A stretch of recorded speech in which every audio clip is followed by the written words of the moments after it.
I'll start with 7 quarterbacks in order how I have them ranked right now. And again, I think they're all good. Like the ranking right now is more a formality of just how I kind of see them, and we'll get into it. So it's Arch Manning, the Texas quarterback, at 1. Garrett Nussmeier, the LSU quarterback, at 2. John Mateer, the Oklahoma transfer from Washington State, at 3. Cade Klubnik, the Clemson quarterback, at 4. Drew Allar, the Penn State quarterback, at 5. Fernando Mendoza, the Indiana quarterback, transferred from Cal, at 6. And then LaNorris Sellers, the South Carolina quarterback, the one who reportedly turned down a big NIL money to stay at South Carolina, he checks in at number 7. But again, this ranking formality, don't focus so much on the rankings. I think the explanation for all these guys is a little bit more important. So we'll start with Arch Manning, where I've seen people be like, is Arch even that good? He's getting hyped up. Is it because of his last name? He's barely played, 108 career dropbacks, 101 last year. I watched the tape, 2 starts, Louisiana Monroe, Mississippi State, and I'm here to tell you he's that good. I wrote an article midseason last year that Texas fans hated at the time. I think they are regretting that now. That said, after Quinn Ewers went down, Arch started those 2 games. Quinn came back. That was for the Georgia game. I was like, Arch should be starting the rest of the year. This is if you're Steve Sarkisian, this is your Trevor Lawrence moment. You remember Trevor Lawrence is a true freshman. Gosh, I'm blanking on the quarterback that went down that year or the quarterback that was starting that year. They bench him early on that season. Trevor Lawrence takes over to win the national title. I thought that was what this Texas team had the potential to do. Arch has high-end arm talent. His ability to attack down the football field, and he loves doing so. 11.1 average depth of target last year, very, very deep, was so much better than Quinn Ewers. His legs unlock so much more potential in the running game.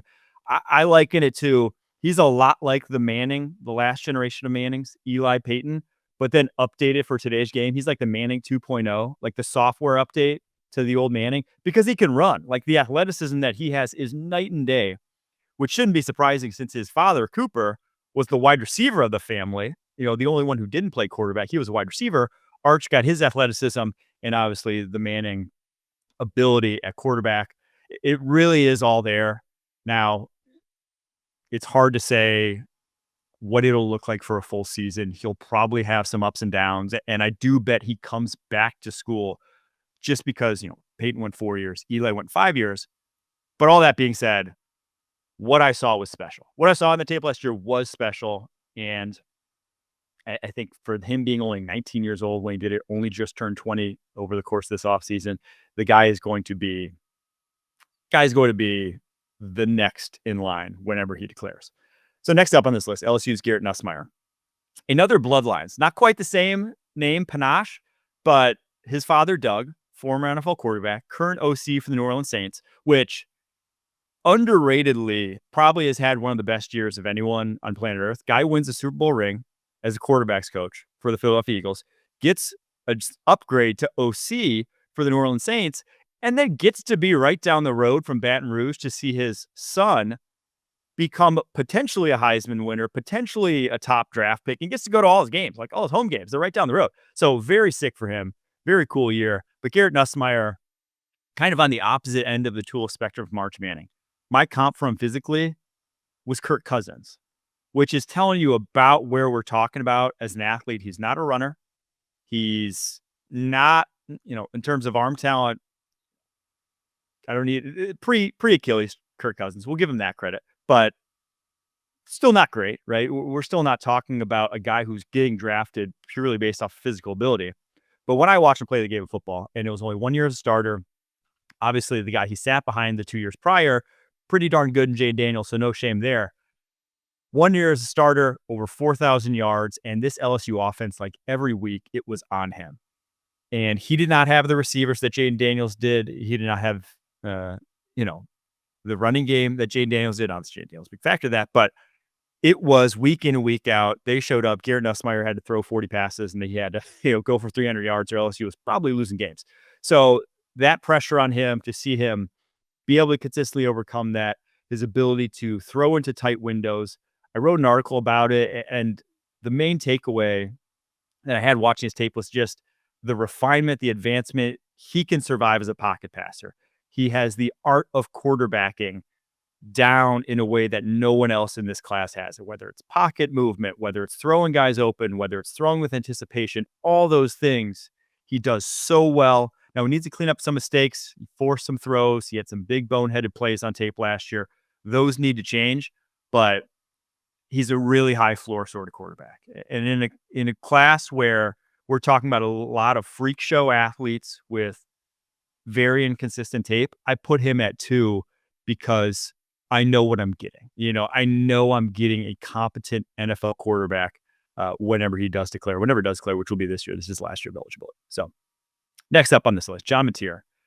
This one I'm probably higher on than anyone else, and I'm happy to be going out on a limb for him because his physical tools are off the charts, this guy. So I talked about, Garrett Nussmeier, the guy he started behind, or the guy he sat behind was pretty darn good. The guy that John Mateer sat behind the 2 years prior to becoming the starter at Washington State last year, also pretty good in Cam Ward. And I think there's a good shot that Washington State at one point on the roster had 2 number 1 overall picks. I think this guy's real deal potential to make that leap, to be the transfer who goes to a new spot. He's at Oklahoma this year and makes the leap into stardom.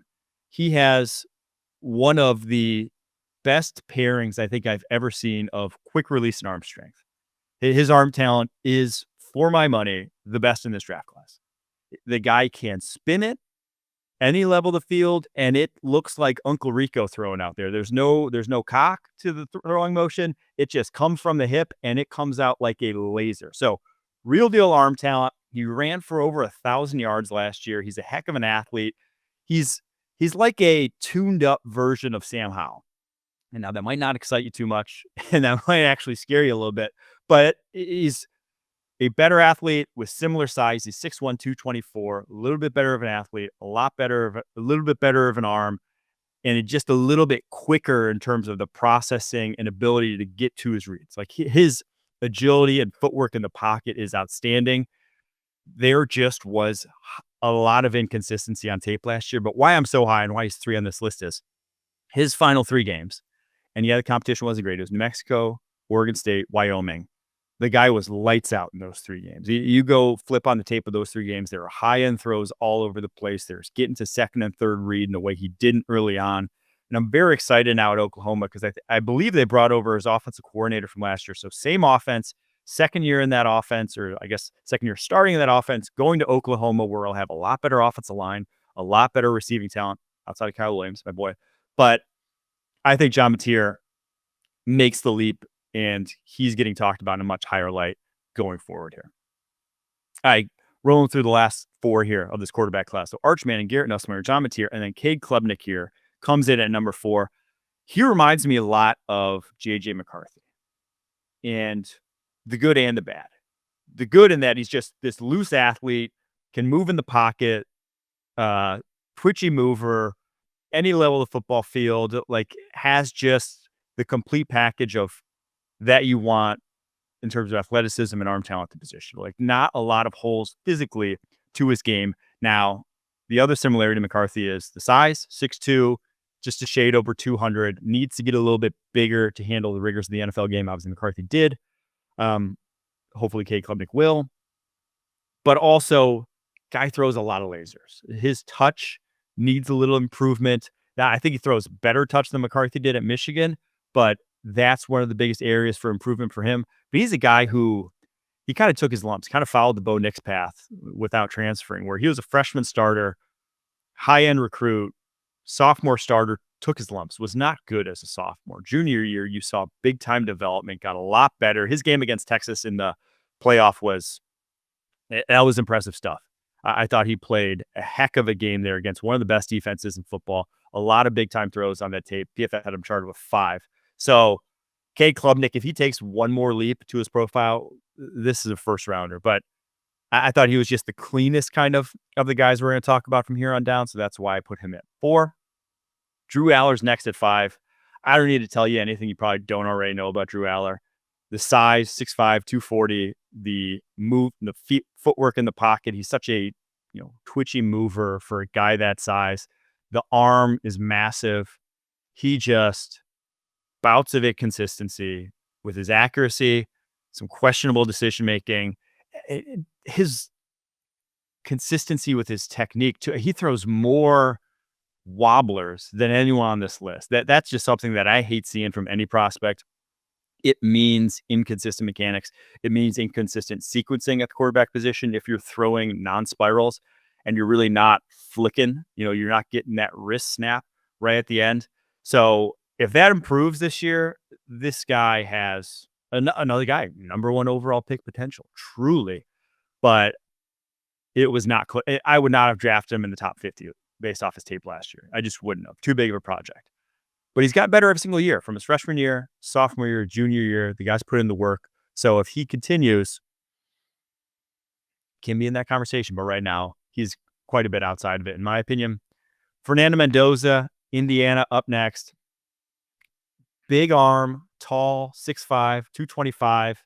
I love the way he held his head above water at California when it would have been really easy for this guy to have some games where he just had duds. It really would have. This offensive line was trash. He had some weapons, but his best weapon's like a tight end. Anytime your best weapon's tight end at the collegiate level, you're probably in trouble. But last season, 300-yard games, averaged, over 270 yards a game through the air for a Cal team that, again, they haven't had an offensive player drafted since 2017. This is not a team that's at a talent advantage week in and week out, even when you're playing teams like, UC Davis and Wake Forest who are on their schedule. So for him to do what he did, very impressed with. He's more of like, my evaluation on him is like wait and see, because he was so intriguing for what he did last year, but it really isn't going to mean anything compared to what his Indiana tape is going to be this year, because it's going to be better competition. It's going to be, competition that he's more on par with in terms of the talent that he has around him. And I just thought there were things to his game that I want to see better, mainly pocket awareness. Yes, he gets the ball in his hands quickly, 2.56 average time to throw, but he missed blitzers. He missed defenders in the pocket, took some big hits on tape, and took some bad sacks when he didn't have to. So I want to see that improve. But Fernando Mendoza, definitely in that first round mix. And the last guy of this top 7, and I could be brief with Sellers because my take on him is LaNorris Sellers, South Carolina quarterback, is that he's too far away based off of last year's tape. He has not played a ton of football. That was his first year as a starter, 381 dropbacks. I worry if he comes out this year, he will get drafted highly. He has a cannon for an arm. He's 6'3", 240. He, at that size, he's like Anthony Richardson. He has that arm strength. He has freakish rushing ability for that size. And compared to Richardson, he's even a little tougher to bring down because he has a little bit more lateral agility to his game. It's Richardson with straight line explosiveness. Sellers makes guys miss consistently. Guys fall off of him on tape. And he was another young guy, only 19 years old, only turned 20 recently this offseason.